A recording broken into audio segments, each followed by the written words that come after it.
ఈరోజు ఈ వీడియోలో మనం క్షీరసాగర మదనం శివుని పాత్ర ఎంత గొప్పదో అనేది ఈరోజు ఈ వీడియోలో తెలుసుకోబోతున్నాం. ఆలస్యం చేయకుండా వీడియోలోకి వెళ్ళిపోదాం.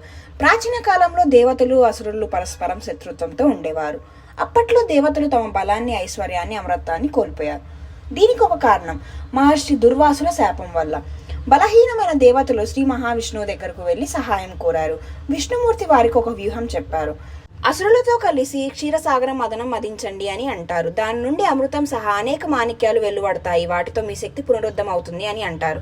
మందర పర్వతాన్ని మదనండగా వాసుకి నాగుని తాడుగా ఉపయోగించి దేవతలు అసురులు కలిసి సముద్ర మదనం మదించడం మొదలు పెడతారు. మదనంలో తొలిగా వచ్చేది హాలాహల విషం. ఇది ఎంతో ఘోరమైన విషం. అది పట్టుకున్న ప్రతి వస్తువు జీవి తక్షణమే నశించిపోతుంది. దేవతలు భయంతో దూరంగా వెళ్ళిపోతారు. అసురులు కూడా పారిపోతారు. అంతా చిందరవందర అవుతుంది.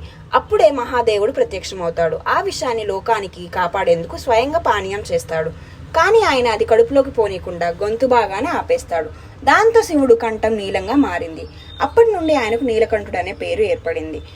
శివుడు చేసిన ఈ త్యాగం వల్ల బ్రహ్మాండమంతా రక్షించబడింది. దేవతలు ఆయనకు శిరసు వంచి నమస్కరించారు. సృష్టి మరలా సజీవంగా మారింది.